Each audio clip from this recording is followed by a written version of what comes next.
అసలు పిల్లల గురించి తల్లిదండ్రులు ఎప్పుడు ఆలోచిస్తున్నారు అని అనిపిస్తుంది. ఎందుకంటే వాళ్ళ కొట్లాటలు వాళ్ళకే ఉన్నాయి, వాళ్ళ లొల్లులు వాళ్ళకే ఉన్నాయి, వాళ్ళ కేసులు వాళ్ళకే ఉన్నాయి. అలాంటి పరిస్థితిలో ఒక బిడ్డ తల్లిని తీసుకొని సుమన్ టీవీ మెట్లెక్కింది. మా ఆయన అట్లా అక్రమ సంబంధం పెట్టుకున్నాడు మేడం. అక్రమ సంబంధం మానే అంటే మానట్లేదు మేడం. కానీ నాకు డౌట్ వచ్చి డైరెక్ట్గా వాళ్ళ ఇంటికి వెళ్ళా మేడం. వెళ్తే మేడం పైన పార్టీ చేసుకుంటుండ్రు. ఎవరెవరు? మా ఆయన ఉంచుకున్నావా వాళ్ళ ఆయన. నువ్వు రా బెడ్రూమ్లో మాట్లాడదామని నాకు గుంజుకెళ్ళింది. నాకు అప్పుడే నాకు ఏదో చంపాలని భయం అని నేను ఉరికొచ్చిన మేడం. కాదు, ఇదంతా జరిగేటప్పుడు మీ బిడ్డ ఉందా అండి? ఉంది. అంత పిచ్చిదాన్ని చేసిండ్రు వాళ్ళు. వాళ్ళేం చేయలేదు తల్లి, నువ్వు పిచ్చిదానిలాగా ఉన్నావు అంతే. విడాకులు అయిపోయింది వాళ్ళిద్దరికి. వాళ్ళ భర్త పట్టుకొని కొట్టేసి పోలీస్ స్టేషన్లో ఒప్పజెప్పిన తర్వాత మళ్ళీ నాకు కాల్ చేసిండు. నువ్వు ఎక్కడ ఫెయిల్ అవుతున్నాయి అంటే ఇప్పుడు చెప్పండి. రెండోది మీరు చెప్తారా నాతో చెప్పిస్తారా? ఎక్స్క్యూషన్ ఎందుకంటే నేను కొన్ని లక్షల కేసులు చేస్తున్నా కదా. ఏమన్నా డాడీ నేను ఎవరితో నువ్వు ఏమనలేదు, అన్న ఏమనలేదు, ఇంకోళ్ళు ఏమనలేదు, అందరు ప్రతిరోజులే మీరు. పాప నాతోనే ఉంది. మీతో లేదండి, హాస్టల్లో ఉంది. అసలు అంటే నా పడితే డాష్ బగలు కొడతాడు వచ్చిన చుక్కలు చూపిస్తా, నీకు చుక్కలు చూపిస్తా. నడు. మైనర్ అయిన బిడ్డని పట్టుకొని మీది నుంచి బూతులు తిట్టించడం ఆమెతో. అట్లాంటి చర్యలు తీసుకోవడం చాలా హీనమైన చర్య. అది మీ ఇంట్లో మీరు అడుగుపెట్టి మీ ఇంట్లో ఉన్నప్పుడే మేము మళ్ళీ మీకు ఫోన్ చేసి పిలుస్తాం. సుమన్ టీవీ ప్రేక్షకులకి నమస్తే. 6 JVR జమలాపురం వారి రత్నాంజలి సమర్పించు లైఫ్ జర్నీకి స్వాగతం. ఈరోజు లైఫ్ జర్నీలో ఒక కేసు వచ్చింది. ఇది విన్న తర్వాత మాకు అనిపించింది ఏంది అని అంటే, వయసుకు వచ్చిన పిల్లలు ఉంటారు, ఆడపిల్లలు ఉంటారు, మగపిల్లలు ఉంటారు. వీళ్ళకి జీవితం పైన రేపటి రోజు విరక్తి వచ్చే అవకాశము, అసలు జీవితం అంటే ఇదేనా, అసలు ఎందుకు ఇట్లుంది ఇట్లా జరుగుతుంది అన్న విషయం అర్థమయ్యి అర్థం కాని ఏజ్లా తల్లిదండ్రులు చేస్తున్న తప్పులకి బలైపోయి పాపం వాళ్ళు ఎటూ కాకుండా కొట్టుమిట్టాడి తల్లిదండ్రుల గురించి పిల్లలు ఆలోచించే రోజులు వచ్చేసినాయి. అసలు పిల్లల గురించి తల్లిదండ్రులు ఎప్పుడు ఆలోచిస్తున్నారు అని అనిపిస్తుంది. ఎందుకంటే వాళ్ళ కొట్లాటలు వాళ్ళకే ఉన్నాయి, వాళ్ళ లొల్లులు వాళ్ళకే ఉన్నాయి, వాళ్ళ కేసులు వాళ్ళకే ఉన్నాయి. అలాంటి పరిస్థితిలో ఒక బిడ్డ తల్లిని తీసుకొని సుమన్ టీవీ మెట్లెక్కింది. ఆ బిడ్డ గోస, ఆ తల్లి గోస అయినేటందుకు ఈడ మనతో పాటు మన గెస్ట్లు ప్రియా చౌదరి గారు, అమ్మ నమస్తే, అండ్ నాగేశ్వరరావు గారు పూజారి సార్ నమస్తే. సో ఇద్దరు కూడా మనకి సపోర్టివ్గా అసలు ఈ కేసులో ఏది న్యాయం, ఏం చేయాలి, ఎట్లా చేస్తే బాగుంటుంది అనే డెసిషన్ తీసుకుంటాం. అండ్ మరి ఈరోజు మన దగ్గర బాధితురాలు ఉన్నారు. అమ్మ నమస్తే. మీ పేరు? అమల. ఎక్కడి నుంచి వచ్చినావు అమ్మ? ఖమ్మం నుంచి. ఈ తల్లిని తీసుకొని వచ్చిన బిడ్డ ఇక్కడ ఉంది. హాయ్. Hi ma'am. నీ పేరు? శ్రీలత మ్యామ్. శ్రీలత. ఏం చదువుకుంటున్నావు? 10th అయిపోయింది. 15 ఏళ్ళ పిల్ల. అది సంగతి. సో అమ్మ చెప్పమ్మా, ఎందుకు వచ్చినావు ఈరోజు వీడికి? మా ఆయన అట్లా అక్రమ సంబంధం పెట్టుకున్నాడు మేడం. అక్రమ సంబంధం అట్లా 5 సంవత్సరాల నుంచి పెట్టుకున్నాడు అట్లనే నడుస్తుంది మేడం. ఈరోజు పోతుందా రేపు పోతుందా అని మానే అంటే మానట్లేదు మేడం. అంటే నీకు ఈ అక్రమ సంబంధం పెట్టుకున్నాడు అన్న విషయం ఎట్లా తెలిసింది ఫస్ట్? అంటే వాళ్ళు అక్రమ సంబంధం, వాళ్ళ ఆయన దోస్తు, మా ఆయన. అచ్చా, వాళ్ళ ఆయన మీ ఆయన దోస్తులు. అయితే నాకు కూడా అంత తెలియదు మేడం, వేరే వాళ్ళు చెప్తే నాకు తెలుసు. ఓకే, ఎవరు చెప్పిండ్రు, ఏమని చెప్పిండ్రు? అంటే వాళ్ళ దోస్తు వాళ్ళే చెప్పిండ్రు, మీ భర్త అట్లా తాగుతాడు, వాళ్ళ ఇంటికి వెళ్తుండు అని చెప్పిండ్రు మేడం. అయితే నాకు డౌట్ వచ్చింది ఒకసారి, నేను అడిగిన. అయితే నువ్వు ఎందుకు అలా వాళ్ళ ఇంటికి వెళ్తున్నావు అడిగితే, నేను ఆమెకి ఏం సంబంధం లేదు, వాళ్ళ భర్తతోనే సంబంధం అన్నాడు. సరేలే అని ఊకున్నా మేడం. ఇంకోటి రోజు మళ్ళీ వీడియో కాలింగ్ మాట్లాడితే విన్నా నేను. అయితే వీడియో కాలింగ్ మాట్లాడుతాడు. అయితే ఏంది అట్లా మాట్లాడుతున్నావు వాళ్ళు అంటే, నువ్వు ఎక్కడ ఉన్నావు, ఏం చేస్తున్నావు, నీ భర్త ఎక్కడ పోయిండు అని మాట్లాడుతాడు. మాట్లాడితే నేను ఇరదీసిన ఏంది నువ్వు లేదు లేదని అంటున్నావు వాళ్ళ భర్త కోసమే నేను తాగటానికి వాళ్ళ భర్త పిలిచినప్పుడే నేను వెళ్తున్నా నాది ఆమెది సంబంధం లేదు అని అన్నాడు సరేలే నువ్వు అట్లా అంటున్నావు అని నేను ఆమెతోనే మా ఆయనతోనే గొడవపడ్డది రోజు అట్లనే సాగేదే అయితే మేడం ఒక్కరోజు ఆమె పుట్టినరోజు నేను ఈరోజు డ్యూటీకి జల్దీ వెళ్తున్నా జల్దీ రావాలి వెంటనే 2ంటికి డ్యూటీ 12ంటికే వెళ్ళిండు మేడం మధ్యాహ్నం షిఫ్ట్ అయితే రాత్రి తొందరగా వస్తా అని నాకు కాల్ చేసిండు సరేలే అని పోయిండు పోయేసరికి వచ్చిండు నేను అన్నం కూర ఉండు నేను వస్తున్నా అని అన్నాడు 8ంటికి ఫోన్ చేసి రాలేదు మేడం రాలేదే వాళ్ళ ఇంటికాడ నాకు డౌట్ వచ్చి డైరెక్ట్గా వాళ్ళ ఇంటికి వెళ్ళా మేడం వెళ్తే మేడం పైన పార్టీ చేసుకుంటుండ్రు ఎవరెవరు మా ఆయన ఉంచుకున్నామా వాళ్ళ ఆయన ముగ్గురు ఈమె కూడా డ్రింక్ చేస్తారా ఆమె కూడా డ్రింక్ చేస్తుందంట వాళ్ళు ఆవిడ మా ఆయనతో ఉన్నది వాళ్ళ భర్తకి తెలియకుండా మెయింటైన్ చేస్తాడు పైన తాగుతుంటే నేను ఇట్లా డోర్ దగ్గర చూసి నేను వెనుక వచ్చేసిన అక్కడ ఉండి నాకు ఆయాసం మళ్ళీ తిడితే బాగుండవు ఇంటికాడ వచ్చినప్పుడు తిడతా అని నేను ఇంటికి వెళ్ళిపోయినా మేడం బండి కింద ఉన్నది హెల్మెట్ ఉన్నది మేడం బండిలో పైసలు ఉన్నది నేను తీసుకొని మా ఇంటికి వెళ్ళిపోయినా వెళ్ళేసరికి 1 గంటకు వచ్చిండు మేడం ఎక్కడ వెళ్ళాను ఇప్పుడు దాకా రాలేదని ఇరదీస్తే నేను నా దోస్తు దగ్గర ఈసీఎల్లో పార్టీ చేసిన అని అన్నాడు అయితే నిజం చెప్పును అబద్ధం చెప్పే బాకు హెల్మెట్ ఎక్కడ ఉన్నది నీది నేను అడిగిన 2-3 హెల్మెట్ తీసుకొని వచ్చిన మేడం గుర్తు అనమాట వచ్చిందా లేదా అక్కడికి ఈయనేం చెప్తాడు నీ హెల్మెట్ ఏది అని పొద్దున అడిగిన మేడం రాత్రి చెప్తే నాకు కొడతాడు అని నేను పొద్దున అడిగిన అయితే వచ్చి కొట్టడం ఆయనకు అలవాట అవును మేడం ఎప్పుడు కొట్టాడు ఎప్పటి నుంచి అట్లనే కొడతాడు తాగి కొట్టడము తాగడం అనేది ఒక కారణం అంతే దాని అంటే ఇప్పుడు ఎవరైనా సరే తాగున్నాళ్ళేమో వదిలే తాగి వచ్చి కొట్టినాడు అంటే మన్నింపు అనేటటువంటి పదాన్ని వీళ్ళు తాగుడు అనేటటువంటి ఒక వ్యసనంతో తెచ్చుకుంటారనమాట అయితే నేను నిజం చెప్పు నీ హెల్మెట్ ఎక్కడ ఉందో నిజం చెప్పు అంటే పిల్లల మీద ప్రమాణం చేసిండు మేడం ఏమని చెప్పిండు ఏమంటే నేను ఎన్ఎఫ్సీలోనే పోయింది ఓకే హెల్మెట్ ఎవరు తీసుకెళ్ళిండ్రో ఏమో పిల్లల మీద ప్రమాణం అని ఇంతకు ఏం చేస్తాడు మీ ఆయన ఎన్ఎఫ్సీ మేడం ఏం చేస్తాడమ్మా మీ నాన్న న్యూక్లియర్ ఫ్యూల్ కాంప్లెక్స్ లో టెక్నీషియన్ గా జాబ్ చేస్తాను ఏం చదువుకున్నారమ్మా నేను ఏం చదువుకోలేదు మేడం మీ ఆయన ఏం చదువుకున్నాడు మా ఆయన 10th చదివిండు చెప్పండి అయితే మేడం పిల్లల మీద ప్రమాణం చేసిండు మళ్ళా నేను కొబ్బరికాయ కొడతా దేవుడి పూటం పగల కొడతా అని అన్నాడు మేడం అయితే సరేలే నువ్వు అట్లా అంటున్నావు కదా కొట్టే నీ హెల్మెట్ ఎక్కడ ఉందో నేను చూపిస్తా అని చెప్తే హెల్మెట్ తీసుకొచ్చిన తర్వాత పిల్లల మీద ప్రాణం చేసిండు 5 కొబ్బరికాయ కొట్టేసి 5 పూటలు పగల కొట్టేసిండు లేదా అని చెప్పేసిండు నేను తీసుకొస్తా అని చెప్పేసి దాని ముందు అంటే దేవుడు సాక్ష్యంగా పిల్లల మీద ఒట్టేసినందుకు మళ్ళీ ప్రాయశ్చిత్తంగా ఇంకొక అవును మేడం నేను తీసుకొచ్చి చూపించిన హెల్మెట్ తర్వాత నిజం చెప్పిండు అవును నేను వెళ్ళా అన్నాడు అసలు ఏ రోజు ఆమెకి నీకు సంబంధం ఏంది అని అడగలేదా నేను అడిగిన మేడం అడిగిన కూడా చెప్పడు మేడం నాకు చెప్పడు నీకు ఆమెకి సంబంధం అంటే అసలు నేను లేనే అంటాడు మేడం వాళ్ళ ఇంటికి తీసుకెళ్ళిండు మేడం తీసుకెళ్తే ఏమని తీసుకెళ్ళి వాళ్ళ ఇంటికి కానీ చెప్పలేదు నాకు ఇంటికాడ నీకు మూలాయిల దగ్గర ఏముందో నీకు తాగితాలు కట్టిస్తా అని తీసుకెళ్తా అని అన్నాడు సరేలే అని నేను అన్నా మా పాప కూడా నాకు కూడా నేను కూడా వస్తా అని మా పాప అంటే నువ్వు వద్దు మమ్మీకి ఒక్కదానే తీసుకెళ్తాను నాకు ఒక్కదానే తీసుకెళ్ళండి మేడం వాళ్ళ ఇంటికాడ మెయిన్ రోడ్ మీదే వాళ్ళ ఇల్లు వాళ్ళ ఇంటికాడ అభి చేసిండు చేసి వాళ్ళ ఇంటికాడ తీసుకెళ్తున్నా నువ్వు మంచిగా మాట్లాడు ఆమెతోని అని అన్నాడు మేడం అయితే ఎందుకు రేపటి రోజు కలిసి బతకాలని ఏమో వాళ్ళ మొగుడుతోని ఆమెతోని మంచిగా మాట్లాడమని అన్నాడు మేడం మీ ఆయన ఏడి అని నేను అన్నా డైరెక్ట్గా మా ఆయన బెడ్రూమ్లో పండుకుంటాడు అన్నాడు పిలువు నేను మాట్లాడతా అన్నా నువ్వు రామని ఇద్దరు గుంజుకెళ్ళిండ్రు నాకు అయితే నాకు నేను భయపడ్డా మేడం నేను నువ్వు రా బెడ్రూమ్లో మాట్లాడదామని నాకు గుంజుకెళ్ళింది ఆమె నువ్వు పో అని మా ఆయన నాకు తోసేసిండు మేడం నాకు అప్పుడే నాకు ఏదో చంపాలని భయం అని నేను ఉరికొచ్చిన మేడం ఉరికొచ్చి మెయిన్ రోడ్డుకి నేను ఆటో ఎక్కేసి నువ్వు ఎందుకు బెడ్రూమ్లో రాలేదని ఇంటికాడ వచ్చి బాగా కొట్టిండు మేడం కొడితే పోలీస్ స్టేషన్లో నేను కేసు పెట్టాను మేడం కేసు పెడితే మా వాళ్ళ ఇంటికి వెళ్తాడు ఆమెతోని అక్రమ సంబంధం ఉన్నది వాళ్ళ భర్తతోని అట్లా తాగేసి నాకు కొడుతుండని నేను పెట్టేసిన మేడం మామూలుగా వాళ్ళు రిపోర్ట్ రాసిండ్రు మేడం అయితే మా ఆయనకి వెంటనే బాగా దెబ్బలు చూసి మా ఆయనకి వెంటనే పిలిచిండ్రు నాకు కొట్టేసి ఖమ్మం వెళ్ళిపోయిండు ఇక్కడ ఉండలేదు మేడం అంటే ఇదంతా జరిగింది ఇక్కడే ఏ పోలీస్ స్టేషన్ కీసురా మేడం పిలిచిన తర్వాత మేడం ఇంకా 4 బీర్లు తాగేసి ఇంటికాడ వచ్చి నాకు కేసు పెడతామని మళ్ళీ కొట్టిండు మేడం మళ్ళీ కొడితే మేడం నేను అక్కడ మా వాళ్ళు ఉంటారు కదా అక్కడ నాకు కొడుతుందని సాల్వ్ చేస్తారు వాళ్ళకి పిలిపిస్తా మా పాపే పిలిపిస్తుంది ఇట్లా కొడుతుండు మా డాడీ ఇదంతా జరిగేటప్పుడు మీ బిడ్డ ఉందా అండి ఉంది నా బిడ్డ కొట్టడం ఇదంతా నువ్వు చూసినావు కల్లారా. మరి మీ నాన్నని ఎప్పుడు ఆపలే, ఎందుకు కొడుతున్నావు నాన్న అని అడగలేదు? ఆపుతాను, మమ్మల్ని కూడా బెదిరిస్తాడు. ఏమని? అంటే మీరు మధ్యలో రాకండి, మా ఇద్దరి మధ్యలో మీరెందుకు అనేసి అంటారు. మీరు అంటే నువ్వు ఇంకెవరు ఉన్నారు? ఇంకెంతమంది? మా బాబు బాబు దీనికన్నా పెద్దోడు బాబు కొంచెం మెంట్లాంటి తొక్క మేడం, 7th month పుట్టిండు. కొంచెం ఇమ్యూనీలు జర పోర టైపు ఉన్నది మా బాబుకి.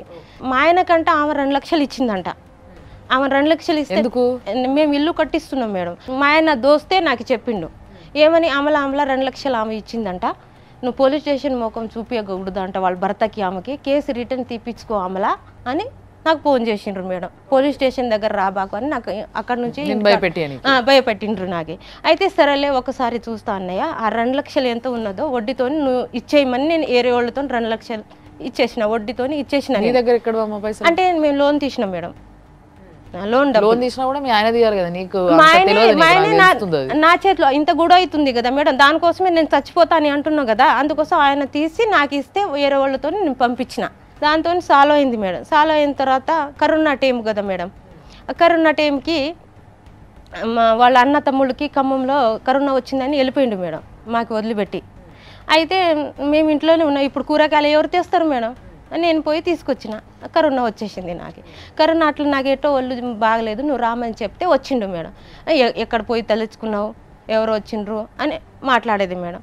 నేను ఎక్కడికి పోలేదు, మార్కెట్కి వెళ్ళా అని నేను అన్నా.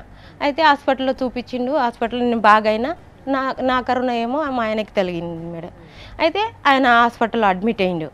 అడ్మిట్ అయిన తర్వాత ఆమె మా బావగారికి కూడా తెలుసు ఆమెతో ఉందని, ఆమె మా బావగారు ఎక్కించుకొని మా ఆయనకి సేవ చేస్తారు. మీ ఆయన తరపు ఉన్న వాళ్ళందరికీ ఈమెతోటి రిలేషన్ ఉందన్న సంగతి తెలుసు మేడం. అంటే మీ పెళ్లికి ముందు నుంచే ఉందమ్మా? పెళ్లి తర్వాత మరి ఉన్నప్పుడు వాళ్ళు ఎప్పుడు ఈయనకి ఇట్లా చేయడం కరెక్ట్ కాదనేది చెప్పలేదు మేడం, చెప్పలేదు. మా బావగారు మా యారాలే మా ఆయనకి కలిపేది వాళ్ళు ఇద్దరే. మా బావగారే మా ఆమెకి ఎక్కించుకొని, అప్పుడు లాక్డౌన్ కదా మేడం, అయితే నాకు పోకుండా మా ఆయన దగ్గర మా బావగారికి పిలిపించి బస్ ఎక్కి అది బండి మీద ఎక్కించి హాస్పిటల్లో సేవ చేసేది ఆమె అంట. ఎవరు? మా ఆయన ఉంచుకున్న ఆమె. ఎవరికి? మా ఆయనకి. ఆమెని వీళ్ళ బావనే బండి మీద ఎక్కించుకొని తీసుకుపోయి మరి ఈమె మొగుడు దగ్గర వదిలిపెట్టేది. పింప డిశ్చార్జ్ చేయడానికి నువ్వు వస్తా అని అడిగిండు నాకు. నేను వస్తా అని నేను అన్నా మేడం. అయితే మళ్ళీ ఫోన్ చేసి ఏమన్నాడు, ఆమె వస్తుందో ఏమో, నువ్వు వద్దులే అని మళ్ళీ అన్నాడు. ఇదెక్కడ గొడవ? భార్య వస్తుందేమో అని చెప్పేసి అని వీళ్ళని రావద్దని చెప్తారు, ఆమె వస్తుందేమో నువ్వు రావద్దని అనేసిండు మేడం. వచ్చి తానం చేయమంటే తానం చేయించిన మేడం. తానం చేయించిన తర్వాత ఈ అన్ని ఏంటి, మీరు అన్నం వంట చేయమన్నాడు, వంట ఎక్కడ తిన్నారని నేను అడిగిన. అన్నం ఎక్కడ తిన్నారు అన్న. హోటల్లో తిన్నాం అన్నారు. ఆల్రెడీ లాక్డౌన్ కదా మేడం, ఇంకా ఏడ హోటల్ ఉంటుంది. నేను డౌట్ వచ్చి నేను అడిగితే హోటల్లో తిన్నా, నోరు మూసుకొని ఉండమని అనేసిండు. బావకి చెప్పు, బాగున్నాడు కదా నా వెనక అనేసిండు మేడం. వారం అయిన తర్వాత ఇప్పుడు అన్నీ నాకు డౌట్గా ఇప్పుడు గుడి అయితేనే ఉంటుంది కదా మేడం, అందుకోసము నాకు అది యాపిల్ అయిపోయినాయి, నేను పోయి తీసుకొస్తా అని అడిగిండు. అయితే నీకు కరోనా పోలేదు కదా, నేను పోయి అమ్మాయిని తీసుకొని నేను పోయి తీసుకొస్తా మన చౌరస్తా దగ్గర నేను అడిగిన మేడం. వద్దని చెప్పేసి మేడం ఆమెను తీసుకొని అది అయితే ఆమెను తీసుకొని నాకు డౌట్ వచ్చింది కదా మేడం, నేను వెనక వెళ్ళా మేడం. వెళ్తే మేడం ఆమెను కూర్చోబెట్టి కుషాయిగూడలో పుల్పలారం తీసుకొచ్చిండు. మళ్ళీ అక్కడ పోతే మళ్ళీ ఇద్దరికి కొట్టడం ఎందుకు, ఇంటికాడ వచ్చినప్పుడు మా ఆయనకి అడుగుదామని. చూసుకోవడం కాదమ్మా, పట్టుకొని రోడ్డు తన్నలేదు మేడం. అంత కొడితే తిన్నగయ్యేటోడు అంత పిచ్చిదాన్ని చేసిండ్రు వాళ్ళు. నాకైతే నువ్వు వాళ్ళేం చేయలేదు తల్లి, నువ్వు పిచ్చిదానిలాగా ఉన్నావు అంతే. మొత్తం మీద వాళ్ళిద్దరికి ఒక సంబంధం ఉందన్న విషయం నువ్వు క్లియర్గా చెప్తున్నావు. ఇప్పుడు నీ భర్త నీ దగ్గర ఉన్నాడా, ఆమె దగ్గర ఉన్నాడా? ఆమె దగ్గర ఉన్నాడు మేడం. 3 సంవత్సరం అయితే. నీ భర్త దగ్గర ఆవిడ ఉందా, నువ్వు ఉన్నావా, లేకపోతే ఆయననే పోయి ఆమె దగ్గర ఉన్నాడా? అది క్లియర్ గా చెప్పు. ఆమె నా భర్త దగ్గర ఉన్నది. అంటే మీ ఇంట్లో ఆమెనే వచ్చి ఉన్నది. వాళ్ళ భర్త వదిలిపెట్టిండు మేడం. మా గూడో నేను వెళ్ళిపోయిన తర్వాత మా ఆయన తీసుకొచ్చి ఆటపోత కోసేయటం బోనుగిరి కొట్టేసి నాకు కొట్టిండని అమ్మోళ్ళ ఇంటికి ఎప్పుడు పడితే అప్పుడు కొడుతుండే. ఆ రోజే నాకు బాగా గూడ అయింది. పడి పడి పడి ఏదో ఒక రోజు విరక్తి అనేది వస్తుంది. ఆమె ఇన్ని మానకి చెప్పింది ఏంటంటే ఇన్ని విధాలుగా ఆవిడ పడింది. 10 రోజుల్లో బుద్ధి చెప్పి మళ్ళీ రిటర్న్ రావచ్చులే అని కోపంతో వెళ్ళిపోయినా మేడం. ఎక్కడ పోయినావు? మా అమ్మోళ్ళ ఇంటికాడ. అమ్మోళ్ళు ఇంటికాడ వెళ్ళిపోతే తర్వాత నా మీద అక్రమ సంబంధం పెట్టేసిండు. నీ మీదనా? నా మీదే. నీకు ఎవరితో సంబంధం పెట్టిండు? నాకు ఉట్టిగానే పెట్టేసిండు. ఎవరితో ఉందని స్పెసిఫిక్ గా ఒక పర్సన్ ని చూపించినాడా? చూపియలే మేడం. నీకు అక్రమ సంబంధం ఉంది కాబట్టి నువ్వు అమ్మగారింటికి వెళ్ళిపోయినా అని పెట్టేసిండు మేడం. దాని తర్వాత నేను పోయిన తర్వాత ఆమెను తీసుకొని ఏడపోతు కోసటం, రూమ్ లో ఉంచటము అన్ని వాళ్ళ భర్త ఎవరికి ఘోషించినాడు? మా ఆయన ఉంచుకున్న ఆమె ఇద్దరు ఇప్పుడు వాళ్ళు భార్యాభర్తలు గూడబడి మా ఆయనతోనే ఇప్పుడు ఏటపోతు కోసటం. మా ఆయన ఓ మస్తు మజా చేసుకున్నారా? నేను నీకు నీ వాళ్ళు పోయా, నాకు నా ఇద్దరు మనం బరంపురం అని చెప్పేసి వాళ్ళిద్దరు కలిసి ఆటపోతు ఇద్దరు పిల్లలు ఉన్నారు. మా పిల్లలంతా ఉన్నారు. మా పాప ఉన్నారు. మా విడాకులు అయిపోయింది వాళ్ళిద్దరికి? లేదు మేడం. నాకు వాళ్ళ భర్త నాకు కాల్ చేసిండు మేడం. ఏమని నువ్వు ఎప్పుడు వెళ్ళిపోయినావు, నాతోని మా ఆవిడ గూడో పెడుతుంది అక్క, అసలు ఎందుకు నువ్వు వెళ్ళిపోయినా ఏందని వాళ్ళ భర్త పడితే మాది గూడైంది సార్, మా ఇద్దరి మధ్యలో గూడైంది అని నేను వాళ్ళ భర్త కన్నా. లేకని వాళ్ళ భర్తతోని గూడబడి వాళ్ళ భర్త పట్టుకొని కొట్టేసి పోలీస్ స్టేషన్లో ఒప్పజెప్పిన తర్వాత మళ్ళీ నాకు కాల్ చేసిండు, నువ్వు రా, నీ ఇంట్లో నువ్వు ఉండు, ఆమె ఎందుకు ఉంటది. ఆమె భర్త రెడ్ హ్యాండెడ్ గా ఇద్దరికి డైరెక్ట్ గా పట్టుకొని కొట్టి పోలీస్ స్టేషన్ లో పెట్టారు. అవును మేడం. పోలీసులు ఏమన్నారు? పోలీసు నాకు తెలియదు మేడం ఏమన్నారు. వాళ్ళు భర్తే వాళ్ళు అమ్మోళ్ళని పిలిపించి పట్టించిండ్రు మేడం. పట్టించి ఇద్దరికి కొట్టేసి కుషాయిగూడ పోలీస్ స్టేషన్ లో కేసు పెట్టి డిపార్ట్మెంట్ లో ఇచ్చిండ్రు మేడం. ఎవరు? మీ ఆయనని ఆమెని? ఆటోమేటిక్ మర్డర్ కేసు పిల్లలతో పెట్టించిండంట మేడం. వాళ్ళ భర్త పిలిచిండు, నేను రాలేదు. కుషాయిగూడ వాళ్ళతోనే ఏదైనా పోవాలి, నేను ఎందుకు వాళ్ళ మధ్యలో దూరాలని నేను రాలేదు మేడం. నువ్వు చెయ్యలేనటువంటి పని ఆయన చేశాడు. ఆయన తెలుసుకున్న క్షణమే నీ భర్త మీద కేసులు పెట్టాడు. పెట్టిన తర్వాత నిన్ను పిలిచి నీ కాపురం నువ్వు చేసుకోమ్మా అని చెప్పేసి నిన్ను పిలిచినప్పుడు కూడా నువ్వు వెళ్ళకపోవడం అనేది నీ తప్పు. ఇన్ని రోజులు బయటలో ఉంచేసి డైరెక్ట్ జనవరి 1కి ఇంటికాడ తీసుకొచ్చిండు. డైరెక్ట్గా పెళ్లి చేసుకున్నాడా? మనకి తెలియదు మేడం. ఈమెకి డైవర్స్ అతను ఇవ్వలేదు, ఆమె హస్బెండ్కి డైవర్స్ ఇవ్వలేదు. But they are living in together in one roof, under one roof. ఇది ఏంటి సార్? జనరల్గా అయితే ఈమెకి డైవర్స్ కంపల్సరీ ఇవ్వాలా, తర్వాత ఆమె కూడా డైవర్స్ తీసుకోవాలా. కానీ మరి మ్యూచువల్ అండర్స్టాండింగ్లో వాళ్ళు ఉన్నట్టుంది. వాళ్ళు మ్యూచువల్ అండర్స్టాండింగ్ లో ఉన్నారు సార్. ఈ మ్యూచువల్ కన్సర్న్ ఏమవుతుంది, ఆ పిల్లలు ఏమవుతుంది, ఆ భర్త ఏమవ్వాలి, ఈ భార్య ఏమవ్వాలి? ఇప్పుడు ఈమె గట్టిగా పోరాడాలి కదా. ఇప్పుడు అక్కడ నుంచి వాళ్ళ హస్బెండ్ కాల్ చేసినప్పుడు, వాళ్ళ హస్బెండ్ కేసు పెట్టినప్పుడు, ఈమె కాల్ చేసినప్పుడు ఈమె కూడా వెళ్ళాలి కదా కంపల్సరీ. డే 1 నుంచి ఏంటంటే పెళ్ళి అయింది కాబట్టి ఆమె పెళ్ళిని కాపాడుకోవడానికి అలా ఉన్న పిల్లల జీవితం ఖరాబ్ కావద్దని ఆమె సాక్రిఫైస్ చేస్తూ వస్తున్నది. ఇవాళ కాకపోతే రేపైనా మారకపోతాడా, ఎల్లుండైనా మారకపోతాడా, ఏదో రకంగా మారకపోతాడా, ఏదన్నా గొడవ పడితే పిల్లల జీవితం ఏమైనా ఖరాబ్ అయిద్దేమో అనే ఉద్దేశంతోనే ఆమె మంచి మనసుతోనే అర్థం చేసుకొని పిల్లల కోసం ఆమె సాక్రిఫైస్ చేస్తూ వస్తుంది. ఇప్పుడు భార్య క్వశ్చన్ చేసింది అనుకోండి, అవతల వాడు తప్పించుకునేటటువంటి మూమెంట్లో అతి నీచమైనటువంటి సంబంధాలు కూడా కలుపుతాడు. అంటే ఇప్పుడు ఉన్నామే కూతురనో చెల్లెలనో అక్కనో కూడా చెప్పేటటువంటి వాళ్ళు కోకొల్లలు ఉన్నారు. మీకు తెలిసిన కేసులు బోల్డ్ ఉన్నాయి అలాంటివన్నీ. అవి మనం ప్రూవ్ చేయలేనటువంటి, వాళ్ళని నిలువున కోసిన అవతల ఉన్నటువంటి అది కూడా తండ్రిలారే చూసుకుంటున్నానంటది, అన్నయ్య అని అంటది, లేకపోతే మా బాబాయ్ గారు అని అంటది, లేకపోతే ఇంకేమన్నా అంటది. కానీ యువతల వాడు కూడా అదే పలుకుతాడు. ఇది మనం ప్రూవ్ చేయలే. కానీ జరుగుతున్నది ప్రపంచానికి తెలుసు, భార్యకి తెలుసు, కానీ కోర్టులకు ఎందుకు తెలియవు సార్? కోర్టుల దృష్టికి తీసుకెళ్లాల్సిన బాధ్యత మన మీదే ఉంటుంది కదా. ఆమె కనుక నిజంగా పోలీస్ స్టేషన్కి వెళ్ళి అక్కడ కౌన్సిలింగ్లు ఇప్పించి వాళ్ళ దృష్టికి తీసుకెళ్తే అది స్టార్టింగ్లో వెళ్ళిపోయేది. అది స్టార్టింగ్ తీవ్రత ఎప్పుడైతే ఈమెకు తెలిసిందో, ఈమెకు అనుమానం వచ్చిందో, మనం ఇంతకుముందు చెప్పినప్పుడు ఎప్పుడైతే ఈమె హెల్మెట్ గురించి మాట్లాడినప్పుడు అప్పుడే గట్టి యాక్షన్ తీసుకొని ఉండి అప్పుడే కనుక మనం పోలీస్ స్టేషన్లో కంప్లైంట్ ఇచ్చి మనకు సఖీ సెంటర్ ద్వారా కానీ లేకపోతే పోలీసుల ద్వారా కానీ కౌన్సిలింగ్ ఇచ్చి ఉంటే ఆ భయం అప్పుడు ఉంటుండే. ఆమె ఆల్రెడీ ఒకసారి కేసు పెట్టడం జరిగింది. ఆమె ఒంటి మీద దెబ్బలు చూసి ఇమీడియట్గా పోలీసు వాళ్ళు వాళ్ళ ఆయనను పిలిపించడం జరిగింది. అప్పుడు ఏమన్నారమ్మా మరి పోలీసు వాళ్ళు? పిలిచి ఏమన్నారు నాకు చెప్పలేదు మేడం. నువ్వు ఎందుకు పోయినావు మరి పోలీస్ స్టేషన్కి అట్లాంటప్పుడు?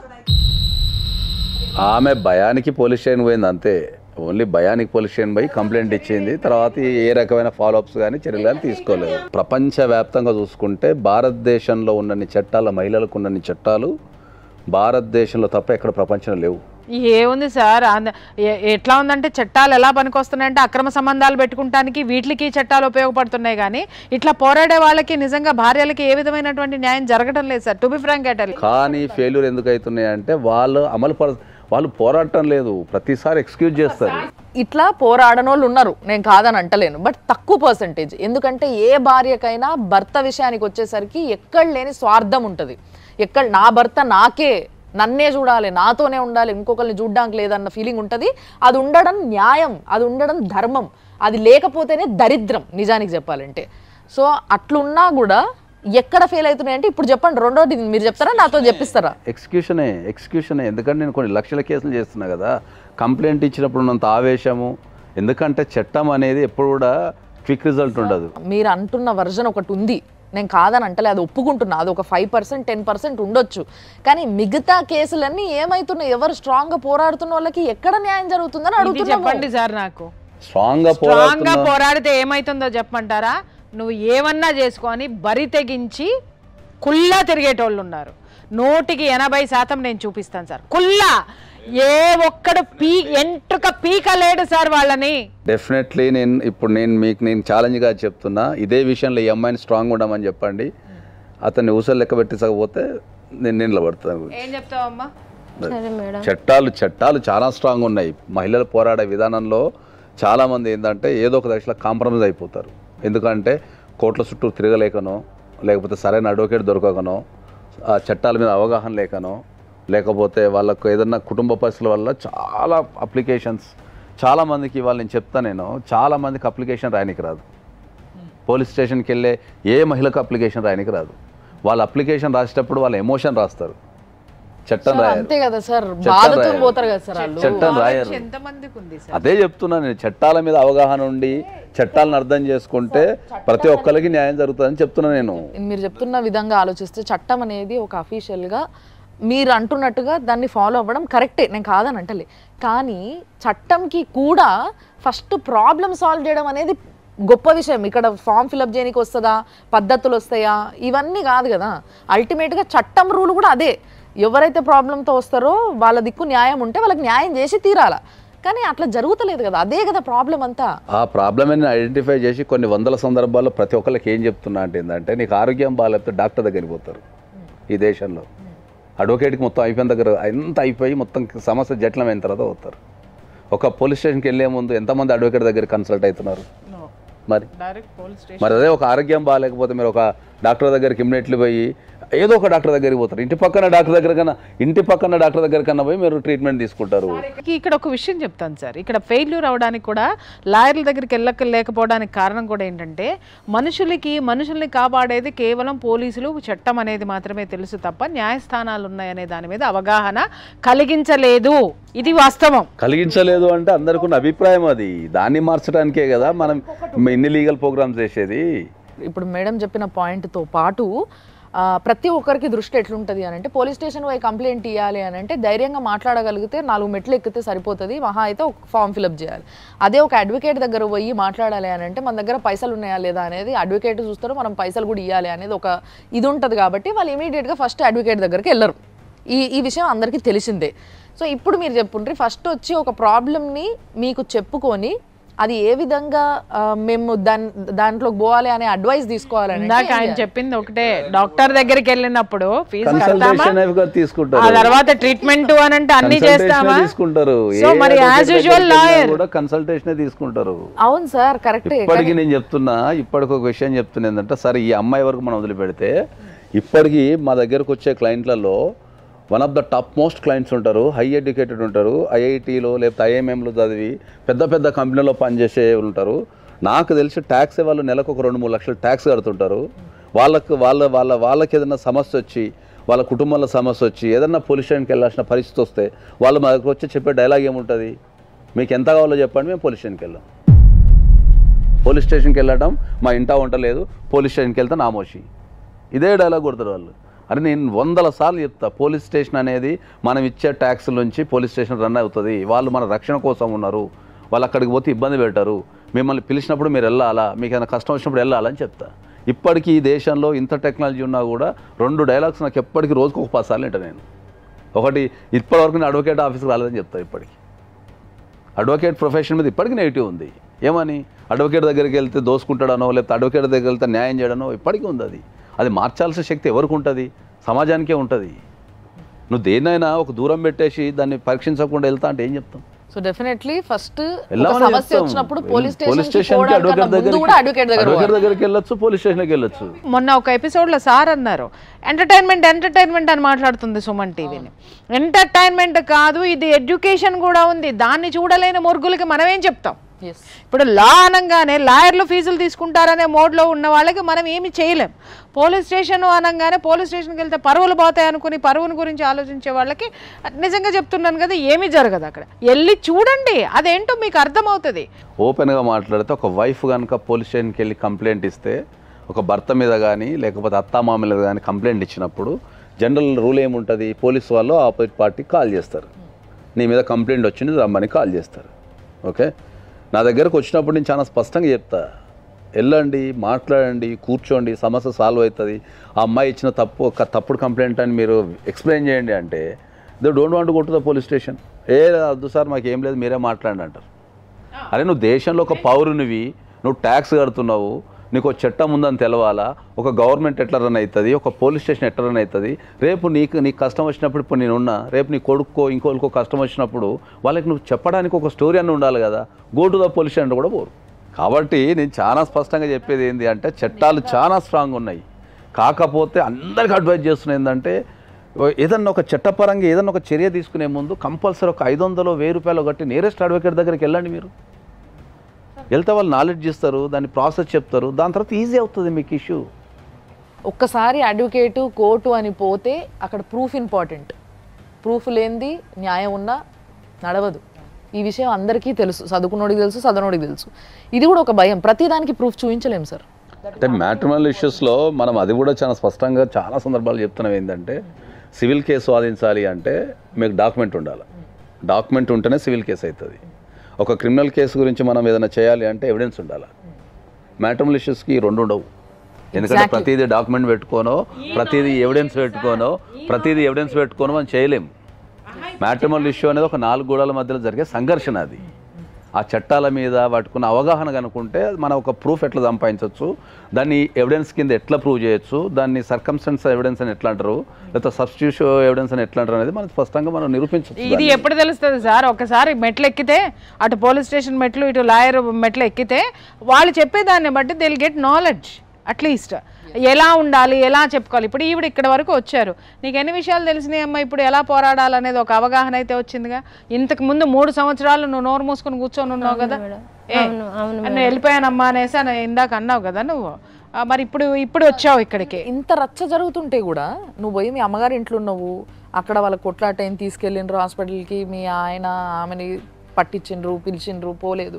దాని తర్వాత అట్లీస్ట్ మీ ఆయన దగ్గరికి పోయినావా, ఫోన్ చేసినావా, మాట్లాడినా? పెద్ద మనుషులతో పంచాయతీ కూడా పెట్టించిన మేడం. నా ఇంట్లో నేనే నా పిల్లలతోనే ఉంటా అన్ని మా వాళ్ళకి తీసుకొని నా ఇంటికి వస్తే మేడం నువ్వు ఎందుకు వచ్చినావు అని రాడ్డుతోని కొట్టిండు మేడం. నాకు మళ్ళా కొట్టిండు. ఇప్పుడు ఒక భర్త కనుక కొడితే మనకు డొమెస్టిక్ వైలెన్స్ యాక్ట్ అని ఒకటి ఉంది. దాంట్లో ప్రొటెక్షన్ ఆర్డర్స్ అని ఉంటాయి. ఎప్పుడైతే భర్త ద్వారా కానీ, భర్త బంధువుల ద్వారా కానీ, అత్తామామల ద్వారా కానీ మనకు కొట్టడం లాంటిది కానీ, బెదిరించడం లాంటిది కానీ చేస్తే మనం డొమెస్టిక్ వైలెన్స్ యాక్ట్ కింద మనం ప్రొటెక్షన్ ఆఫీసర్ దగ్గరికి వెళ్ళి మనం ప్రొటెక్షన్ కనుక అప్లై చేసుకుంటే then they will give the protection. Who knows that? పాప అమ్మాయికి ఏం తెలుసు సార్ డొమెస్టిక్ వైలెన్స్ అనే? ఆమెకు అక్రమ సంబంధం అనడమే రావట్లేదు, ఇంకా డొమెస్టిక్ వైలెన్స్ అనే పదానికి అర్థం ఎక్కడ? అమ్మాయి చేసే తప్పేంది అంటే ఆమె పోరాటం కంటే, అంటే చట్టపరంగా అది కూడా వాస్తవమే, మనం అంగీకరించాల్సిన విషయాలు ఏంటంటే ఏ ఆడపిల్లైనా కూడా తన సంసారంలో ప్రాబ్లం వచ్చినప్పుడు మన భారతదేశంలో చట్టాలని అప్రోచ్ చేయే ముందు వాళ్ళ సాధ్యమైనంత వరకు వాళ్ళ తెలివితేటల ప్రకారం సాల్వ్ చేయడానికి ప్రయత్నిస్తారు. ఎందుకంటే ఎక్కువ రచ్చ కావద్దు, పిల్లలు ఉంటారు, సమాజంలో ఒక గౌరవం ఉండాలనే ఉద్దేశంతో మనం ఎక్కువ ఆలోచిస్తాం. భారతదేశంలో మోరల్కి ఎక్కువ వాల్యూ ఉంటుంది, చట్టం కంటే ఎక్కువ మనం మోరల్కి వాల్యూ ఇస్తాం. భారతదేశానికి ఉన్న గొప్పతనం ఏంటి అంటే, ప్రపంచం మొత్తం మీద గొప్పతనం ఏంటి అంటే మనం మోరల్స్కి వాల్యూ ఇస్తాం. అంటే ఇప్పుడు ఒక భార్య భర్తున్నారు అనుకో, వేరే అమ్మాయి వచ్చినప్పుడు అన్న కిందలో పరిచయం చేసేస్తాం. అవును అవును, అర్థమైందా? That is the moral. తర్వాతనే చట్టం. చాలా బ్యూటిఫుల్ అండి. అదే అంటున్నా. సంప్రదాయాలు కాబట్టి ఆ క్రమంలో వీళ్ళు ఈ సమస్యని మనం out of the court settle చేసుకోవాలనే క్రమంలో వీళ్ళు తప్పులు చేస్తుంటారు తప్ప వాళ్ళకి నిజంగా పోరాడాలని మనసులో ఉంటుంది. కానీ ఆ పోరాటం వల్ల ఇంకేమైనా ఇబ్బంది పడతాడేమో, ఇంత కొట్టినా కూడా. భర్త ఇబ్బంది పడతాడేమో అని ఇట్లాంటి బంధాలు వీళ్ళకి ఎప్పుడు అదేస్తుంటది. అట్లా ధైర్యంగా మీరు పోలీస్ స్టేషన్కి వెళ్ళి కంప్లైంట్ ఇవ్వచ్చు ఆ ఇంట్లో ఉండటానికి. లేదు అసలు ఏ కంప్లైంట్ అవసరం లేదు. మీరు ఇప్పుడు కూడా ఈ స్టూడియో ఇక్కడ నుంచి అయిపోయిన తర్వాత డైరెక్ట్ మీ పాపని తీసుకొని మీ ఇంటికి మీరు తలుపులు బద్దలు కొట్టి ఉండొచ్చు. పెళ్లి చేసుకున్న భార్యకి విడాకులు ఇయ్యనంత వరకు సర్వ హక్కులు ఉంటాయి. ఒకసారి సార్ని కలవండి అమ్మా. కలిస్తే మీరు ఏం చేయాలి అనేది సార్ గైడెన్స్ ఇస్తారు. దాని ప్రకారము మీరు ఇది చేయొచ్చు. అన్న తమ్ములతోనే అక్రమ సంబంధం కడతాడు మేడం, అన్నలతోటి. ఆయనకున్న అక్రమ సంబంధాన్ని పక్కదారి పట్టించి ఒక కొత్త ఇష్యూని తెర మీద తేయటం వల్ల ఇష్యూ ఇటు డైవర్ట్ అయ్యిందనే టాపిక్ తప్ప అది. ఒక్క విషయము వాళ్ళ డాటర్ని అడగాలనుకుంటున్నా నేను. నువ్వు చూసినావు కదా, నీకు స్పష్టంగా నీకు అర్థమైంది ఏంది, ఏం చేయాలంటావు చెప్పు. నీకు ఏం కావాలి, ఎట్లుండాలి, వ్యవస్థ ఎట్లుండాల్సింది? 11th బోర్డ్ ఎగ్జామ్స్ అయిపోయింది. నేను దాని ముందు రోజే డాడీ కాల్ చేసి మమ్మీ దగ్గరికి వెళ్తాను, డాడీ గుర్తుకొస్తుంది. నువ్వు అప్పటి వరకు ఎక్కడున్నావు? అప్పటి వరకు హాస్టల్, నేను ఖమ్మంలో హాస్టల్లో చదివాను. ఓకే. ఇలా మమ్మీ గుర్తుకొస్తుంది, చాలా రోజులు అయింది కదా అని అంటే, వద్దు నువ్వు ఎటు ఏంటి 2 పడవల మీద కాలు పెట్టి నడుస్తున్నావా ఏంటి, ఒక సైడ్ ఉండవా నువ్వు? నడిచేటిది ఆయన కదా. ఒకసారి ఫోన్ చేద్దాం. హలో, వీరన్న గారు మాట్లాడుతున్నారా? అవునండి. నమస్తే అండి, మేము సుమన్ టీవీ నుంచి ఫోన్ చేస్తున్నాము. చెప్పండి మేడం. మీ ఆవిడ సుమన్ టీవీకి వచ్చింది. మీ ఆవిడ మీ బిడ్డ ఇద్దరు ఇక్కడ ఉన్నారు. మీరు ఆవిడతో ఇప్పుడు కలిసి ఉంటలేరు, ఆమెను ఇష్టం వచ్చినట్టు కొట్టినరు అనే విషయాన్ని ఆమె ఇక్కడికి వచ్చి చెప్తుంది. మీకు ఇంకో అక్రమ సంబంధం ఉందని కూడా చెప్తుంది. ఏంది అసలు, ఏం జరుగుతుందండి? ఏమో తెలియదండి నాకు కూడా పెద్దగా. ఆమె ఏం చేస్తుందో ఆమెకే తెలియాలి. కాదు, ఇప్పుడు మీ మీకేం తెలుసో అది చెప్పండి. పోనీ మీరు మీ ఆవిడతో కలిసి ఉన్నారా? మా ఆవిడకి అడగండి మేడం, కలిసి ఉండదు లేదు చెప్తారు కదా. అంటే ఆమె లేదు, అలా అమ్మగారి ఇంట్లో ఉంది, మీరు ఇంకొక ఆమెను తీసుకొచ్చి పెట్టుకున్నారు అనేసి చెప్తుంది ఆమె. మరి ఆమె చెప్పింది నమ్మన్నాను మేడం. ఇక నేను చెప్పింది ఎందుకు నమ్ముతారు? ఇవన్నీ ఎందుకండి మేడం, ఇప్పుడు కోర్టులో నడుస్తుంది కదా మాది కేసు. అవునండి, కోర్టులో నడుస్తుంది. ఇప్పుడు ఇక్కడ కూడా ఫ్యామిలీ కౌన్సిలరు, అడ్వకేట్ ఉన్నారు, వాళ్ళు కూడా మాట్లాడతారు. ఎందుకంటే అన్ని పంచాయతీలు అయిపోయినాయి మేడం, అన్ని పంచాయతీలు అయిపోయినాయి, అన్ని 10-15 పంచాయతీలు అయిపోయినాయి, అన్ని కేసులు అయిపోయినాయి, అన్ని అయిపోయినాయి మేడం. అన్ని చేసే కాడికి అన్ని చేసింది. మరి మీ భార్యతో మీకు ఏంది ప్రాబ్లం చెప్పండి నాకు ఒక్కసారి. ఆమెకి ఏం తక్కువ చేశాను? అంత తప్పుడు పని చేయడానికి ఆమెకి ఏం అవసరం వచ్చింది? అంత తప్పుడు పని ఏం చేసింది మీ భార్య? ఒకరితో పెట్టుకుంది మేడం. దానికి సాక్ష్యం ఎవరో కాదు, నా బిడ్డ, నా కొడుకు, కాలనీ మొత్తం. సరే, ఒక్క నిమిషం. సాక్ష్యం కదా, సాక్ష్యం నీ బిడ్డ ఇక్కడనే ఉంది, శ్రీలత. మీ అమ్మకి ఎవరితోనో వేరే వాళ్ళతో కనెక్షన్ ఉందట, మీ నాన్న చెప్తున్నారు. దానికి సాక్ష్యం నువ్వేనట. నువ్వేమంటావు మరి? ఒక్కసారి మీ పాపతో మాట్లాడండి. అరే మీ బిడ్డతో మీరు మాట్లాడడానికి ఏముందండి, ఒక్కసారి మీ పాపతో మాట్లాడండి. హలో, చెప్పు చెల్లి. ఏమన్నా డాడీ, నేను ఎవరితో ఏమనలేదు, అన్న ఏమనలేదు, ఇంకోళ్ళు ఏమనలేదు, అందరు ప్రతిరోజులే. మీరు నా దగ్గర రికార్డింగ్ లేదనుకుంటున్నావా? నువ్వు మాట్లాడింది, నువ్వు చెప్పింది, పంచాయతీలో చెప్పింది. వీరన్న గారు, ఆ రికార్డులు మాకు పంపించండి, మేము అవి కూడా మేము వింటామండి. వీరన్న గారు కాదండి, వద్దులే అంటున్నారు. మీ తరపున ఉంటే మేము స్ట్రాంగ్ గా మాట్లాడతాం కదండి. మా తరపున ఉన్న స్ట్రాంగ్ మాట్లాడి ఏం చేస్తారు మేడం? పోయిన దాన్ని తీసుకొచ్చి నాకు అంట కడతారా? కట్టలేరు కదా. అవునండి, ఎందుకు అంట కట్టమండి? భార్య అన్న తర్వాత ఎట్లా వదిలేస్తామండి? అంటే ఎవరున్నారు మీ ఇంట్లో? ఎవరున్నారండి? అరే కాదు, వీరన్న గారు కట్టలేరు అంటున్నారు అని అంటే తప్పు మీ దగ్గరే ఉందని జనాలు అనుకుంటారు. అనుకోమంటారా? మీరు మాట్లాడినట్టు మేము మాట్లాడలేము. మగవాళ్ళని మీరు తక్కువ చేసి మాట్లాడతారని కూడా తెలుసు. ఎవరో ఎప్పుడు చూసినా నువ్వు మగవాళ్ళని నేను తక్కువ చేసి మాట్లాడుతున్నానని టీవీ సాక్షిగా అనిపించవయ్యా. మీ వీడియోలు ఎన్నిసార్లు చూస్తలేను మేడం. ఎన్నిసార్లు చూసినప్పుడు మగవాళ్ళని ఎప్పుడు తక్కువ చేసి మాట్లాడినా నేను? అదే పని. అవును, కరెక్ట్ గా దొరికినావు. రోజు నీకు ఇదే పని. ఆడోళ్ళందరినీ కూర్చోబెట్టుకొని ఆడోళ్ళందరినీ ఇజ్జత్ తీసి మాట్లాడడం అనేది నీకు బాగా ఇదే పని అంట. మీరు ఏం న్యాయం చేస్తారు? రోజు ఎవరికి అన్యాయం చేస్తారు, ఎవరికి మాట్లాడుతారు అని నేను రోజు మీ వీడియోలు చూస్తా ఉంటాను. ఎవరికి అన్యాయం చేసినామో తీసుకురా బిడ్డ. One side of the coin మేము వినం. మేము వినమయ్యా. అట్లా అనుకుంటే మీ ఆవిడకే నేను బోల్డని చెప్పాల్సి వస్తుంది. మీకు ఫోన్ చేసి మీరు వయ్యాకి అని మాట్లాడకండి మేడం అని చెప్తున్నా నేను.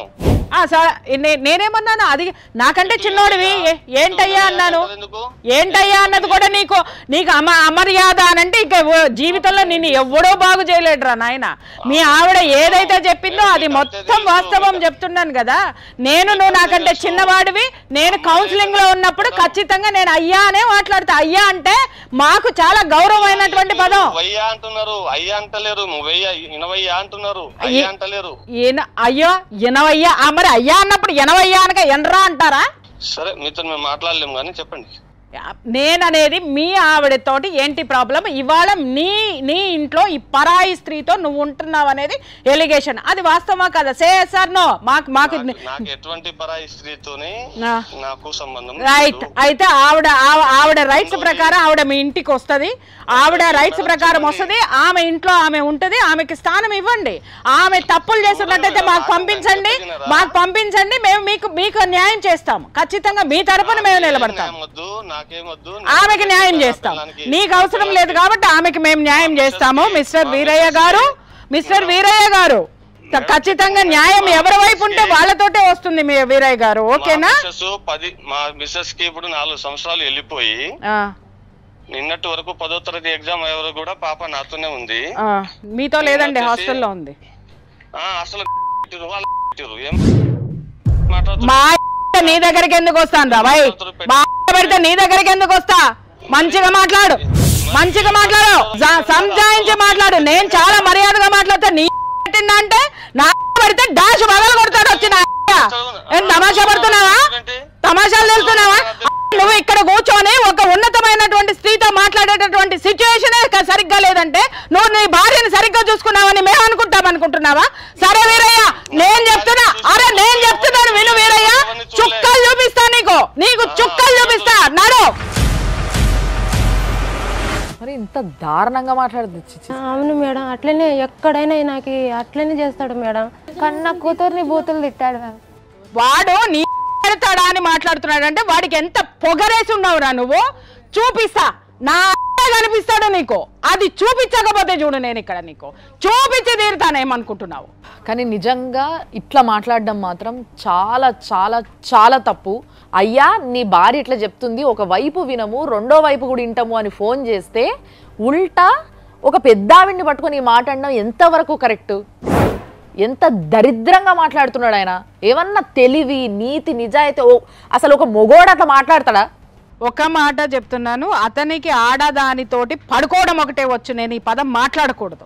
వాడు అదే ధ్యాసలో అదే విధంగా కట్టుకున్న భార్యను కూడా ఆ విధంగానే బయటికి నెట్టేసేసి రోడ్డును పడేసిన కూతుర్ని అక్కడ కూర్చోబెట్టుకొని తల్లికి అక్రమ సంబంధం ఉందని కూతురికి తెలుసని బుకాయించే ఇంతకంటే సంస్కారంగా మాట్లాడతాడని మనం ఎక్స్పెక్ట్ చేయడం అనేది కరెక్ట్ కాదు. చెప్పు తల్లి, నువ్వు చెప్పేంది ఏమన్నాడు మీ డాడీ?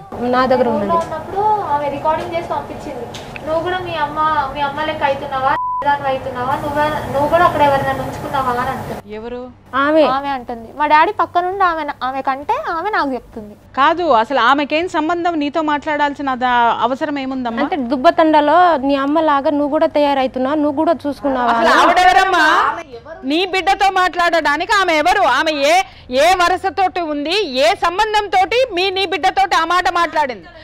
ఊరే నువ్వు ఇట్లాంటి గలీజు పనులు చేస్తూ గలీజు మనుషుల్ని నీ చుట్టూ పెట్టుకొని ఇక్కడ నువ్వు నీ ఇష్టం వచ్చినట్టు మాట్లాడితే ఊరుకుంటామని మాత్రం అనుకోకు. ఇక్కడేమి చేతగాక కూర్చోలేదు మేము.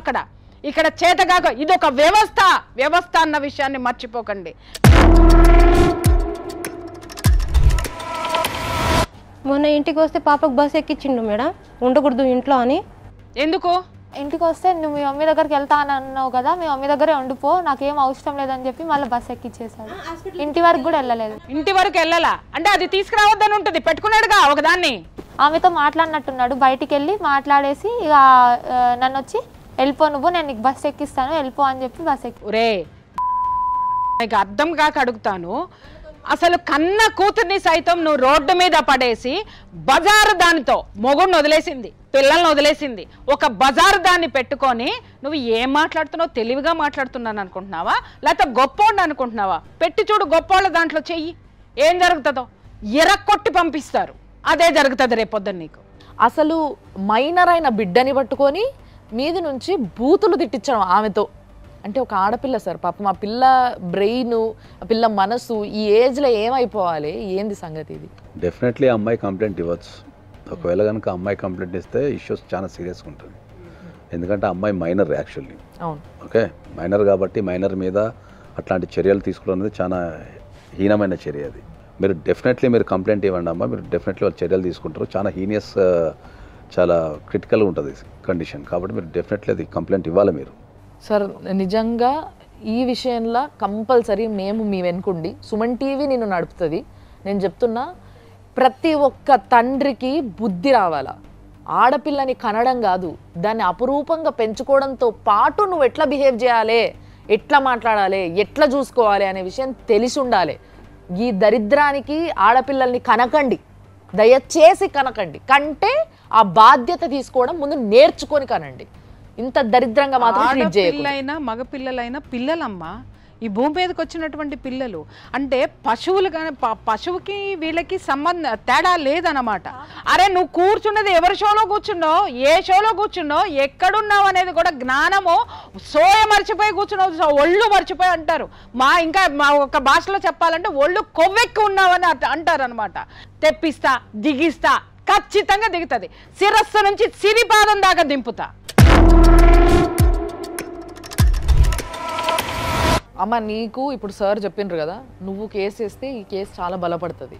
నీతో అట్లా మాట్లాడడం చాలా హీనం. అది అసలు ఊహించుకోవడానికి చాలా దరిద్రంగా. కాదమ్మా, ఇంత చిన్న పిల్లలు మాకు న్యాయం కావాలి అని రోడ్డు మీదకి వచ్చేటటువంటి పరిస్థితిని క్రియేట్ చేస్తున్నటువంటి వీళ్ళని, ఈ దరిద్రుల్ని ఏం చేయాలి, ఇలాంటి తండ్రుల్ని ఏం చేయాలి? కాండ్రించి ఉమ్మాలరా, సిగ్గులేదా? కామంతో కళ్ళు మూసుకుపోయి మీ ఎంజాయ్మెంట్లు మీరు చేసుకుంటూ ఉంటారా? ఒకటి కాదు, రెండు కాదు, మూడు కాదు, జనాల్ని మెయింటైన్ చేసుకుంటూ పోయి, కనుక్కుంటూ పోయి రోడ్డు మీద పారేసి వాళ్ళు తండ్రి తండ్రి తండ్రి అని చెప్పేసి అని మీ వెంట పడతా ఉంటే ఏ తేలిగ్గా ఉందా మీకు? నిర్లక్ష్యంగా ఉందా మీకు? మీ వెనక ఎవడున్నాడా? నువ్వు ఉంచుకున్నది ఉందా? దాని పులుసు కూడా వంచి ఈ పిల్లకి న్యాయం చేయకపోతే, ఇప్పుడు ఇదే స్టూడియోలో ఒకడికి చెప్పా ముసలోడిని అరెస్ట్ చేపిస్తానని, చేపించిన వాడు ఊచలు లెక్క పెడుతున్నాడు.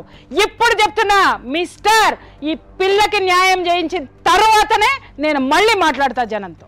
ఇంకొకసారి ఏ తండ్రి ఎవ్వరూ కూడా ఒక పిల్లల గురించి, ముఖ్యంగా మైనర్ గురించి ఇట్లా మాట్లాడాలంటే వణుకు ఉట్టేలాగా చేయడమే మా బాధ్యత ఈరోజు. చెప్పు, నువ్వు చెప్పు, నీకేం కాదు చెప్పు. మేము మా ఇంట్లో ఉండాలి మ్యామ్. మీరు ఆ ఇంట్లో ఉండాలి మీ అమ్మతోటి. మీ నాన్నకి బుద్ధి రావాలి. వాడికి బుద్ధి రాకపోతే బుద్ధి ఎలా తెప్పించాలో చట్టం న్యాయం రెండు చూసుకుంటాము. అప్పుడు కూడా మారి వచ్చాడా సరే, లేదు అని అంటే హ్యాపీగా మీ ఇంట్లో మీరు ఉండండి. మీ అమ్మ పని చేసుకుంటుందో ఏదో ఒకటి చేసుకుంటుంది, నువ్వు చక్కగా చదువుకో.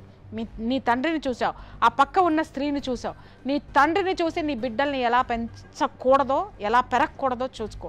ఆ పరాయి స్త్రీని చూసి నీ జీవితంలో ఇలాంటి సంఘటనలు ఎదురైతే వాటిని ఎలా తిప్పి కొట్టాలో నేర్చుకో. సంసారాలని నిలబెట్టే పనిలోనే ఉండమ్మా.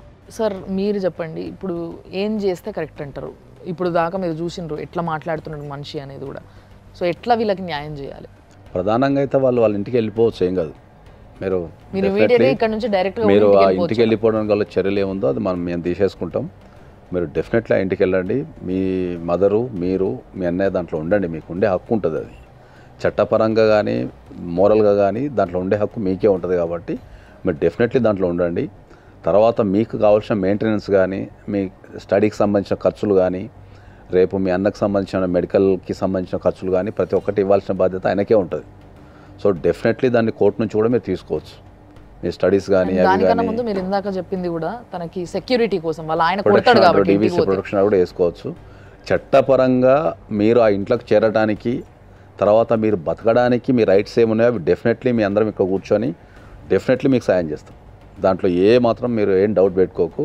ప్రధానంగా నీకు చెప్పేది ఏంటంటే, నువ్వు ఎదుగుతున్న పిల్లవి. ఈ సమాజానికి నీలాంటి వ్యక్తులు, ఎదుగుతున్న వ్యక్తులు కావాలా. ఒక పోరాటం కోసం ధైర్యం చేసి, ఒక తల్లి కోసమో, నువ్వు పడుతున్న బాధ కోసమో, దేనికోసం ఇక్కడికి వచ్చినావు. కాబట్టి నిన్ను గెలిపించడానికైనా సరే, ఓకే, ఒక న్యాయం ఉంది ఈ దేశంలో, కంపల్సరీ న్యాయం జరుగుతుంది అనుకొని నిన్ను గెలిపించడానికైనా సరే మీ అందరం రాత్రనక పాలన కష్టపడి నీకు కావాల్సింది ఏదైనా, చట్టపరంగా నీకు రావాల్సింది ఏదైనా నీ దగ్గర చేర్చే బాధ్యత మా పైన ఉంది. కాబట్టి డెఫినెట్లీ నీకు కావాల్సిన ప్రతి ఒక్కటి మేము చట్టపరంగా ప్రొవైడ్ చేసేస్తాం. ఇంతే ధైర్యంగా ఉండి మంచి చదువులు చదువుకొని ఒక ఉన్నత స్థానానికి ఎదిగి ఎప్పుడైనా సరే ఒక 10 మందిని కాపాడే ప్రోగ్రాం పెట్టేసుకో.